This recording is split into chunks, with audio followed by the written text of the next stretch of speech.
Olá, galerinha, boa noite. Professor Messias falando, retomando aqui a nossa aula de onde nós paramos na aula passada, tá? No vídeo passado. A gente estava falando sobre os principais processos, né? Processos que a gente tem disponíveis aqui no Brasil para a destinação dos resíduos, né? Ou seja, uma vez que eu gerei esses resíduos, eu preciso dar uma destinação para eles. E aí a gente estava falando aí sobre quais são as opções que a gente tem no Brasil hoje, né? E expliquei cada uma delas. Ficou faltando aqui reciclagem, né? Então eu terminei esquecendo de incluir aqui no material o processo de reciclagem. Então eu vou fazer uma rápida revisão e explicar para vocês aqui o item reciclagem, tá? A destinação de reciclagem aqui que ficou faltando na aula passada. Então, só retomando aqui, nós falamos sobre o lixão, né? Pra vocês verem que é o processo mais prejudicial em todos os sentidos, né? Na questão ambiental, né? Que nós temos aí a poluição do solo, da água, né? Do lençol freático, nós temos a poluição, né? E essa poluição, no caso aqui do solo e da água, vem através do chorume, né? Que é a parte líquida do lixo. Nós temos a poluição do ar através dos gases, né? Do gás metano que é produzido aqui na decomposição da matéria orgânica. Nós temos a atração de urubus, ratos, animais peçonhentos, né? Já que esse lixo fica exposto. Nós temos poluição visual. Nós temos a poluição, nós temos a questão, o impacto social, né? Decorrente aí das pessoas que são atraídas para esses lixões para retirar material daqui. Então tem o risco de saúde, né? Para essas pessoas e o risco de acidentes mesmo. Então, o lixão é uma das piores formas que a gente tem para descarte de resíduos. Infelizmente, o Brasil ainda hoje tem muitos lixões, né? Aí nós falamos aqui sobre o aterro controlado, que expliquei para vocês que é uma forma intermediária aí que o governo achou, já que na Política Nacional de Resíduos Sólidos, que a gente tinha visto, existia um compromisso que em 4 anos, né, a Política Nacional de Resíduos Sólidos é de 2010, e lá nós tínhamos o compromisso de em 4 anos, ou seja, em 2014, zerar lixões no Brasil. Infelizmente, nós não conseguimos. E aí o governo, já que não alcançou a meta, resolveu criar aí uma brecha, né, para não ficar tão explícito assim a culpa. Criou a questão do aterro controlado e que diferencia muito pouco do lixão, né? A gente costuma chamar isso aqui no meio ambiental de lixão melhorado, né? Mas enfim, continua praticamente os mesmos aspectos, os mesmos danos, né? Impactos ambientais. Depois nós falamos aqui um pouquinho sobre aterro sanitário, né? Como que funciona o aterro sanitário. Nós vimos que é uma das formas mais corretas, porque nós temos tratamento de todos os impactos, né? Controle de todos os impactos, a questão do chorume, dos gases, da própria cobertura do lixo, da impermeabilização e do tratamento que é feito com o que sai desse processo, né? No caso, o chorume é tratado, né? Convertido aqui parte em água e parte em resíduo sólido para construção de adubos, por exemplo. Nós temos a captação do gás que pode ser queimado ou usado para conversão em energia elétrica, enfim. Então aqui no aterro sanitário eu tenho um controle bem interessante em todos os aspectos, tanto no aspecto ambiental como no aspecto social, já que não é aberto para pessoas, ou seja, o aterro sanitário não tem acesso de pessoas aí para causar esse impacto social aí que a gente viu nas outras opções ali. E aí a reciclagem que é o que faltou, né? Um dos processos que nós temos hoje aqui para a destinação dos resíduos é a reciclagem. Basicamente todo mundo já ouviu falar em reciclagem em algum momento, mas aqui a gente vai ver o conceito técnico. Então a reciclagem é o processo em que a transformação do resíduo sólido, que não seria aproveitado, com mudanças em seu estado físico ou físico-químico ou biológico, de modo a atribuir características ao resíduos para que ele se torne novamente matéria-prima ou produto, segundo a Política Nacional do Resíduo Sólido, né? A PNRS. Então, a reciclagem é um processo que está previsto dentro da Política Nacional de Resíduos Sólidos e basicamente é isso. Então, eu tenho um processo de sobra de matéria-prima, de material, no meu processo de fabricação. De repente, eu tenho duas opções: reutilizar, né, reusar aquela sobra para novamente transformar em matéria-prima. Quando isso não é possível internamente, no meu próprio processo, eu posso fornecer o que sobrou do meu processo para uma outra produção, para uma outra fábrica, para uma outra empresa que de repente precise. Então, vamos dar um exemplo para vocês. Eu tenho uma fábrica de colchões, né? Então, fábrica de colchão geralmente tem muito retalho, né? De espuma e de materiais aí idênticos à espuma. Eu tenho, por exemplo, então de repente a própria fábrica de colchão não reaproveita essa espuma, mas ela pode doar, né? Ou vender já que é uma matéria-prima, né? Isso pode ser convertido em recurso para a empresa.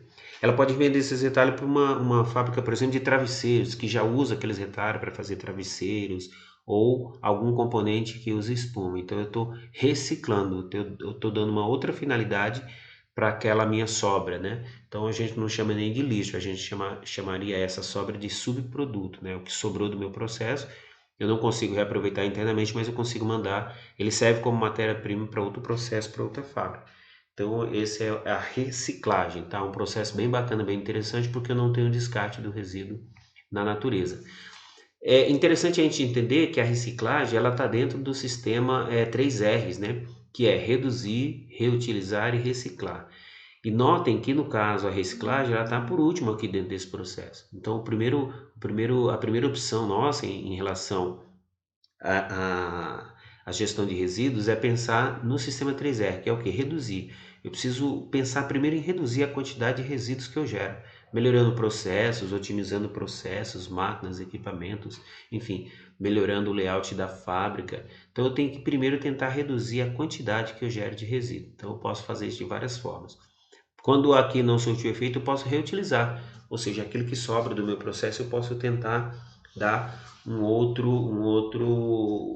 finalidade para esse produto, para esse subproduto, né? E por último, se eu não conseguir, aí sim eu vou para reciclagem, tá? Então a reciclagem sempre vem por último. Primeiro eu tenho que tentar reduzir, não possível eu vou reutilizar e aí eu vou para reciclagem, beleza? E aí só entendendo a diferença então entre reciclagem, reutilização e redução. A reciclagem ela consiste então em reprocessar, né, um item, um material que sobrou num outro processo. Reutilização é quando eu reutilizo aquela mesma matéria-prima, por exemplo, que sobrou, dando uma outra função para ela, né? Mas eu reutilizo dentro do meu próprio processo. Então é uma reutilização. E a redução é quando eu diminuo a quantidade de consumo, né? Tanto de matéria-prima como de geração de resíduos. Então existe uma diferença entre os três termos aqui: redução, reutilização e reciclagem. Aqui no caso está na ordem inversa, né? Então é só para a gente entender que existe uma diferença básica aí entre esses três processos aí. Beleza? Aí nós falamos sobre a incineração, né? A incineração eu inseri até aqui uma foto para vocês entenderem melhor, né? Tá um pouquinho diferente do material que vocês têm aí, porque eu acrescentei esses slides aqui para facilitar para vocês. Então, a incineração, como eu falei, é aquele processo onde existe a queima do lixo, né? Então, o lixo ele é queimado em fornos, como vocês estão vendo aqui nessa foto, e aí queimando você reduz o volume, né? Então, você reduz esse volume a cinza e aí fica um volume muito menor para você posteriormente descartar no aterro. E aí algumas vantagens, né, da incineração: redução de 90% do volume do resíduo, eliminação de substâncias perigosas, né? Então, no caso, o lixo hospitalar, ele é incinerado obrigatoriamente, justamente para eliminar as substâncias perigosas. E o calor que é gerado no processo de incineração, ele pode ser utilizado como energia, tá? E a desvantagem, a gente tinha falado aqui sobre o custo da incineração, ainda é um pouco alto no Brasil. E para eu ter incineração, eu preciso ter um controle muito grande na geração dos gases tóxicos, ou seja, os fornos que eu utilizo nesse processo aqui, né, através de suas chaminés, vão gerar gases tóxicos. E aí eu preciso ter um sistema muito bom de tratamento desse resíduo aí, no caso, né? E aí, por último, nós falamos aqui no coprocessamento, né, que é uma tecnologia aí dentro da área de gestão ambiental, é considerado o melhor sistema de tratamento, porque é o tratamento onde eu mando o meu material para uma usina, onde ela vai ser queimada também, assim como na incineração. A diferença é que ela é enviada para a indústria de cimento, o meu resíduo, né? Então, o que a indústria de cimento vai fazer? Ela vai utilizar o meu resíduo como combustível para alimentar os fornos dela. Essa queima ela vai virar cinza e ele reutiliza essa cinza do meu resíduo dentro do processo de fabricação do cimento. Então, o cimento contém na sua composição boa parte de cinza de resíduos, tá? Então você aproveita tudo, não tem absolutamente nenhuma sobra depois para descarte em aterros. Então, com o processamento você acaba com a vida do resíduo, ou seja, ele deixa de existir. E aqui nós vimos também que no coprocessamento a empresa não tem nenhuma responsabilidade depois, uma vez que o resíduo ele deixou de existir. Já nas outras opções, tanto na incineração como como no aterro, perdão, no aterro sanitário, você vai sempre ter a responsabilidade civil e criminal sobre o seu resíduo, né? Qualquer problema que eu tiver no aterro sanitário, por exemplo, 10 anos depois que eu destinei meu resíduo lá, se houver, por exemplo, um acidente, um vazamento, essas empresas são acionadas para corrigir o dano.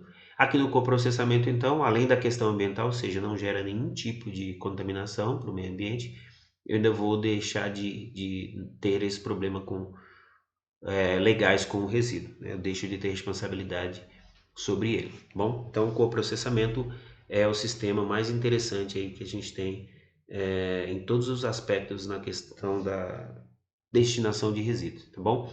E aí eu pedi para vocês darem uma pesquisada no YouTube, né, na internet aí, uma pesquisada melhor sobre esses processos para vocês conseguirem visualizar de forma melhor.